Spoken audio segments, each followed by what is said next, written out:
Hello and welcome to Getting Your Money's Worth, the show that focuses on value. I'm Judith West, and our guest today is Steven Maglio, vocalist. And we are going to get our money's worth today because today we're doing something special. We're honoring the 10th anniversary of Frank Sinatra's death. And Steve, you're a special, you're here for that special reason. We have a picture here of a stamp that is being issued. In fact, we want to start spreading the news about this stamp, Steve. Start spreading the news. I'm leaving today. I want to be a part of it. New York, New York. Okay, that's a good introduction. Good way to start. Good way to start. How old was Frank Sinatra when he died? It was 82. in his early, yeah. 82, Yeah, 82, right. And it's amazing, Steve, and you know it, his voice still lives on. There's a magic about it. Even young kids still know about his voice. And it's been written about him that not only is his voice still living on, but there was some magic about his songs. His songs told a story. Mm-hmm. When you felt a certain emotion, and the emotion of loneliness. You have a song for us for the emotion of loneliness. What is this thing called love? This funny thing called love. Just who can solve its mystery? Why should it make a fool of me? Sounds right. It makes me sound right. Song, right. Yeah? It's a very lonely song, but you know, and there were so many of them. Actually, it was Bill Clinton. Bill Clinton said when he was asked what he remembered most about Frank Sinatra, he said that he remembered that he spoke to him during different stages of his life, and there's a good song for that, right? When I was 17, it was a very good year. It was a very good year for small-town girls. Soft summer nights, we'd hide from the lights on the village green when I was 17. It brings back those memories. Songs aren't written like that anymore, Steve. No, songs. What's the problem? Nobody's really writing love songs anymore. Today, everybody wants to make a political statement or whatever. Well, you know, I remember reading about Frank Sinatra that the words were written first, and then the music was put to the song. In many cases, it depens on the songwriters. Right. Yeah, some like to do it that way. Right. Yeah. But first off, for starters, you can understand the words. Oh yes. So that in itself is a big plus. That is. As a matter of fact, a couple of years ago, Danny Aiello made a CD of himself singing, and he titled it "I Just Wanted to Hear the Words" because he got so fed up with it. Yeah. People that were asked have said that one of the things that not only feel good after they listen to Frank Sinatra, they're optimistic about themselves. They're optimistic about the world. Well, he was optimistic in that way himself. I mean, on his gravestone is the title of the song, "The Best Is Yet to Come." You remember the song? Right. Out of the tree of life, I just picked me a plum. You came along and everything started to hum. Sure, it's a real good bet. The best is yet to come. Right. And to have that as your epitaph, what more optimistic could you be than that? Yeah, right. Have that as your right. And then I want to get it. And then there's this whole business how people feel like, oh, I love someone, the person doesn't love me. How am I? He had a lot of them. Give us one of those. In the wee small hours of the morning, while the whole wide world is fast asleep, you lie awake, think about the girl, and never ever think of counting sheep. Right. That's a long ride, and that really touches everybody's heart. But there was something else about Frank Sinatra too. He was a very patriotic man, no matter, and not partisan. He was at every presidential inauguration without regard to Democrat or Republican. All-American guy, yeah. All-American guy. He won an Oscar. He was very racially tolerant. There's a song he sang that's associated with being so racially tolerant. There are two, actually. The one that he won the Oscar for was The House I Live In. Oh, right. What is America to me? A name, a map, or a flag I see. A certain word, democracy. What is America to me? Boy, we could bring back some of that right now. And then he had the old Oscar Hammerstein, Jerome Kern song that he sang for Martin Luther King Jr.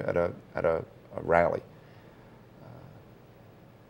Old Man River, that old man River, he must know something, but he don't say nothing.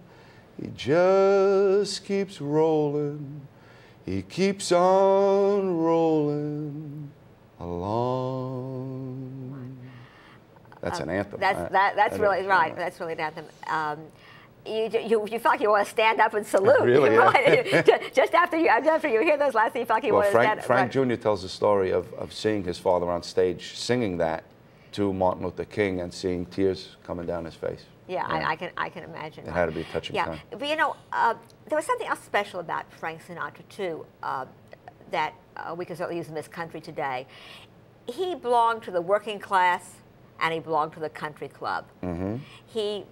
People, no matter what part of society, and I'm told, I don't know, that he was very good about giving autographs. He felt that his audience wanted him, and he never said no.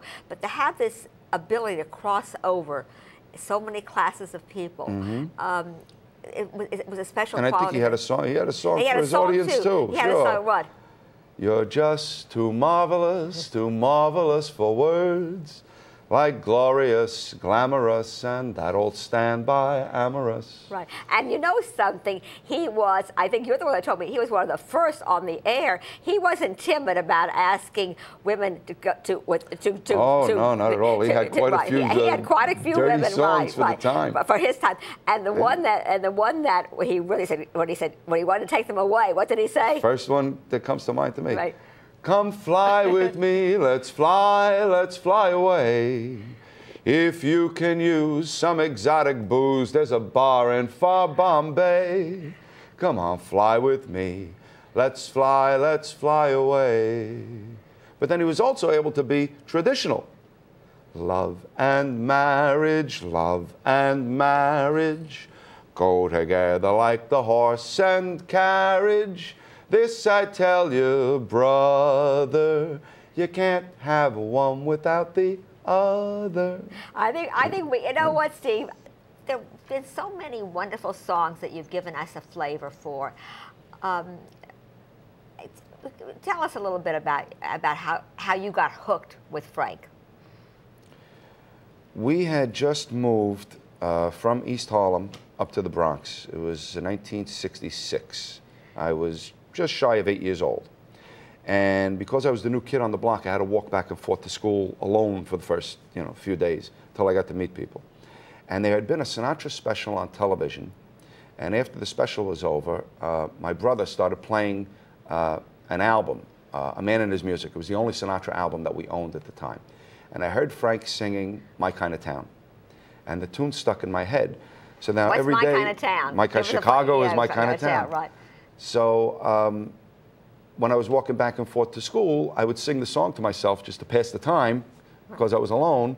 Okay. And that just kind of got me hooked right there on that. And then I started to explore the album, and that was it. I was done. And you were done. So and you built a career. And as a kid, I used to dress up in a suit and a tie and get in front of the mirror and imitate him. And now you really entertain. In fact, now I do it. Right. As a matter of fact, you brought with us a your own CD, Steven Maglio, Songs for Sinatra Lovers. Yeah.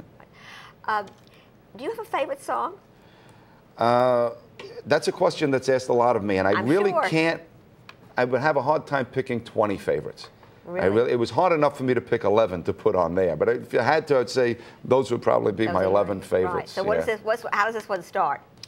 Come Dance With Me. Come Dance With Me. Nice and jumpy. We do a version of Nancy with the laughing face. Is just Bucky Pizzarelli playing the guitar and myself singing, just the two of us.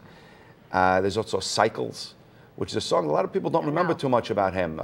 So I'm down and so I'm out, but so are many others.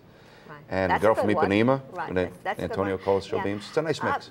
You know, he was a crossover too. He was an actor, but unlike so many other vocalists who have died, none has remained the kind of legend that Frank has remained. Right. Young people, at a dinner party, you can mention Frank Sinatra, perhaps, and they respond to it. What is that magic? I don't know, and it happened 3 times in the last century. It was Sinatra, then 10 years later it was Elvis, and then 10 years after that it was the Beatles. And there were so many great artists of the 20th century, but I think 500 years from now, the only ones that are really going to be still listened to and remembered are Frank, Elvis, and the Beatles. Kind of like Beethoven, Mozart, and Bach. You know, it's unexplainable. Nobody knows. No, I guess if we knew, you could clone it. Could do it, right? You could clone it. You could clone it. You could clone it and do it yourself. But it's interesting that the U.S. Post Office has reached out to honor, you know, an entertainer. I mean, to get your face on the post, on a stamp. Yeah. That's a big deal. Well, he was also a recipient of the Congressional Medal of Freedom, which is also a big honor. Right, exactly. He didn't serve in the military, but he did do a lot for the war efforts. He raised a lot, sold a lot of bonds, raised a lot of money. And he entertained a lot too. And he did. Yeah, right. And he came from an impoverished background. Frank, didn't he? Not really. He lived in a poor area, but his family was kind of well off. Right. They were in business for themselves. They had his mother was involved in politics. His father owned a bar, which was later called the Speakeasy. At the time, nobody talked about it. Got the name Speakeasy, and he was an only child, so he pretty much had it better than a lot of the other kids from his neighborhood who had 9 or 10 kids in the family. I didn't realize he was an only child. Yeah, right. So right. He didn't have it too bad. He didn't have it too bad. Yeah. Well, he certainly left a lot to be remembered, and you're doing your part. You're doing your part. Trying to keep the music out there. You're at the Carnegie Club every Saturday night. Carnegie Club in New York City every Saturday night. Lovers. Is this available on your website? It's available on the website and at CD Baby. Right. The website is StevenMaglio.com, and all the information for the shows and everything is right there. And you're at the Carnegie. You're at Carnegie Club every Saturday night with an 11-piece big band. Oh, well, really go. Nice good. show. Yeah. Well, you know what? We have a few seconds left. Sing us out. With New York, New York again? Anything you want. Start spreading the news. I'm leaving today. I want to be a part of it. New York, New York. These vagabond shoes are longing to stray. You're listening to Steve Maglio. I'm Judith West. You're watching Getting Your Money's Worth. Thanks for watching. Thanks for being on, Steve, and helping us celebrate. Thank you so much. The 10th anniversary of Frank Sinatra. Thanks, Frank. Congratulations.